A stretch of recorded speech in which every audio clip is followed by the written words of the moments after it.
Bienvenue dans cette nouvelle édition du QG Weekend. Voici les titres de l'actualité. La Côte d'Ivoire poursuit ses efforts de lutte contre la pauvreté pour concrétiser leur désir de diviser par 2 le taux de pauvreté à l'horizon 2020. Les autorités ivoiriennes ont mis sur pied un programme d'action sociale de plus de 700 milliards de francs CFA. La 38e réunion du comité d'experts de la conférence des ministres africains des finances, de la planification et du développement économique s'est ouverte ce 20 mars à Marrakech au Maroc. Nous reviendrons au cours de cette édition sur les enjeux de cette rencontre. Et nous partirons au Tchad qui manque de médecins du travail. Les quelques rares spécialistes sont débordés et l'État est obligé de débourser environ 1,5 milliard de francs CFA par an pour les évacuations sanitaires.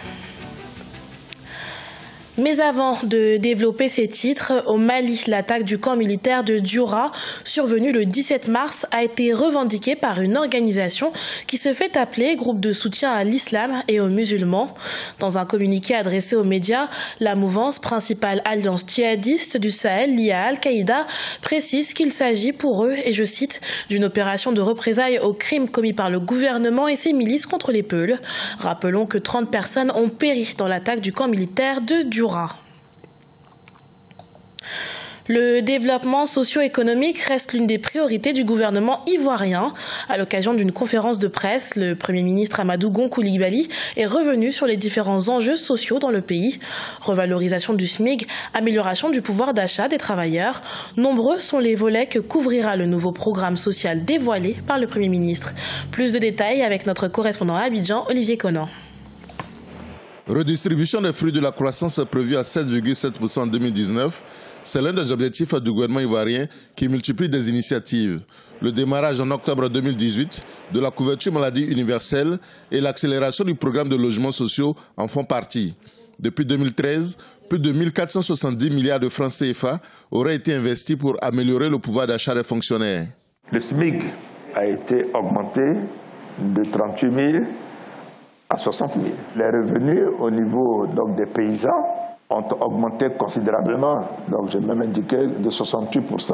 Nous étions en 2015 à plus de 5 000 milliards de francs CFA de revenus distribués aux paysans. En 2017, nous devions être autour de 6 300 milliards de francs CFA. Le Premier ministre ivoirien a également donné l'assurance que le gouvernement travaille à faire lever la grève des enseignants qui paralyse le système éducatif depuis fin janvier 2019.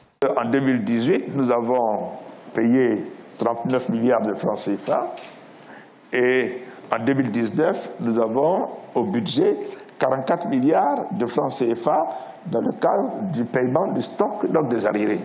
Le gouvernement ivoirien assure également que la commission électorale indépendante sera réformée après les discussions avec l'opposition. En revanche, le Conseil constitutionnel ne devrait pas faire l'objet de modifications. Dans l'actualité également, en République démocratique du Congo, l'élection des gouverneurs se déroulera le 10 avril 2019. Alors qu'elle a été reportée sine-die par le président Félix Tshisekedi, la Commission électorale nationale indépendante a dévoilé son calendrier électoral. Une décision qui intervient à la suite de la réunion interinstitutionnelle du 18 mars 2019, prenant ainsi compte des multiples rencontres qu'a eues la CENI avec les différentes parties prenantes. Notons que les élections des gouverneurs et l'installation des sénateurs ont été dans un premier temps reportées suite à des soupçons de corruption sur lesquels une enquête a été ouverte. Le Conseil de l'Entente célèbre son 60aire, l'occasion de faire un bilan pour cette organisation de coopération régionale regroupant le Burkina Faso, le Bénin, le Niger, le Togo et la Côte d'Ivoire. Si plusieurs projets ont été concrétisés, le Conseil de l'Entente doit encore répondre aux préoccupations de ces quelques 100 millions d'habitants, de l'employabilité des jeunes à l'immigration, sans oublier la lutte contre le terrorisme. Notre correspondant à Abidjan, Olivier Jacotan, nous en dit plus. Le Conseil de l'Entente, plus vieille organisation sous-régionale, célèbre son 60aire en 2019. Ce sont plusieurs centaines de projets sociaux communautaires réalisés au profit des populations, dont 112 ces 7 dernières années. La gouvernance politique dans l'espace Entente est de 55,6 sur 100 d'après ses responsables. Le Conseil de l'Entente a fait beaucoup pour son espace, pour la paix, mais aussi pour le développement. Au niveau de la gouvernance politique, nous suivons désormais les élections. Nous envoyons des observateurs à toutes les élections et nous produisons un rapport à nos États avec des recommandations. Peuplé de plus de 100 millions d'habitants, l'employabilité des jeunes, l'immigration, la lutte contre le terrorisme sont aujourd'hui autant de défis de l'espace entente selon des experts. C'est d'abord un problème de sécurité, surtout dans ces sous-régions. Je sais qu'il y a beaucoup d'efforts que ces pays sont en train de déployer pour surmonter ces défis. Composé du Burkina Faso, du Bénin, du Niger, du Togo et de la Côte d'Ivoire, le Conseil de l'Entente a récemment signé un mémorandum avec la Fondation Mo Ibrahim. Objectif, accentuer la collaboration pour améliorer la gouvernance politique, sécuritaire, économique et bien d'autres. Les politiques fiscales sont au cœur des discussions de la 38e réunion du comité d'experts de la conférence des ministres africains des finances, de la planification et du développement économique. Des politiques fiscales qui doivent être améliorées si les pays africains veulent accroître leurs recettes à l'échelle continentale de l'ordre de 3% du PIB. Siamlo Victoria Sidi. Selon la Commission économique pour l'Afrique des Nations Unies, les perspectives de croissance à moyen terme du continent comprises entre 3 et 4% sont insuffisantes. Parmi les facteurs contraignants, l'absence d'une politique fiscale efficiente. La Commission estime que l'Afrique pourrait pourtant augmenter ses recettes de 3% du produit intérieur brut en y remédiant. La capacité d'accroître le recouvrement des recettes est essentielle pour la capacité de financer son développement, en particulier l'agenda 2030 pour le développement durable et l'agenda 2063 de l'Afrique. Pour l'instant, la majorité des pays prélèvent environ 16% de leur produit intérieur brut en impôts, sauf le Maroc qui collecte au moins 25%. L'Afrique du Sud et le Rwanda ont par ailleurs la possibilité de tirer profit des nouvelles technologies pour accroître leurs recettes, révèle la Commission. Il y a un équilibre que doivent trouver les dirigeants, se dire voilà, qu'est-ce qu'il me faut, moi, gouvernement, pour obtenir un taux de croissance, c'est-à-dire un taux de création de richesse dans le pays, qui soit suffisant pour que notre pays décolle. Et il faudrait planifier, vérifier l'efficacité des politiques, corriger chaque fois qu'il y a l'efficacité des politiques qui n'est pas bonne. Selon les statistiques, les pays africains peuvent également augmenter leurs recettes publiques de 5%, mais en harmonisant de la meilleure des façons les taux d'imposition et les recettes fiscales avec les cycles économiques.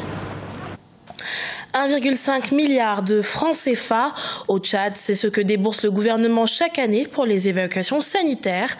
En cause, le manque de médecins spécialisés dans les maladies professionnelles et la rééducation fonctionnelle.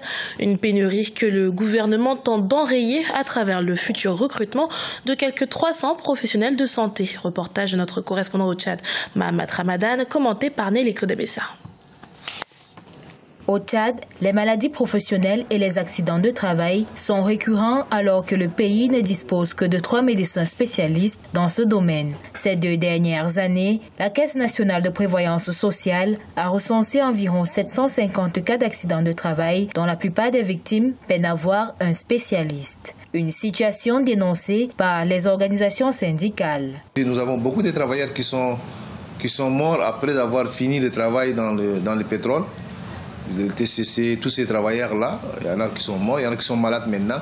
Est-ce que ces travailleurs-là n'ont pas des maladies professionnelles? En principe, on doit voir leurs médecins, on doit voir les médecins de l'entreprise, puisqu'il y a un décret qui dit que chaque entreprise doit avoir au moins un médecin. Si vous avez plus de 20 salariés, vous devrez avoir un médecin. À cause du nombre insuffisant des médecins de travail, les quelques rares structures de prise en charge au niveau national sont débordées. La Caisse nationale de prévoyance sociale est contrainte de débourser en moyenne 1,5 milliard de francs CFA par an pour les évacuations sanitaires. On a une équipe de 5 kinésithérapeutes, donc ils peuvent avoir jusqu'à 4 chacun le matin, 4 l'après-midi. Chacun peut traiter jusqu'à 10 patients par jour externes, sans compter les patients qui sont hospitalisés en service de chirurgie, en service de réanimation, en fait tous les services qui ont besoin de leur aide. Pour rappel, dans le budget annuel en cours d'exécution, le gouvernement a prévu le recrutement de quelques 300 professionnels de santé, dont les spécialistes des maladies professionnelles et de la rééducation fonctionnelle physique et psychique, pour renforcer le dispositif existant. Ce journal a été préparé par l'ensemble de la rédaction. Merci pour votre fidélité. Dans un instant, retrouvez une nouvelle édition de l'actualité sur Africa 24.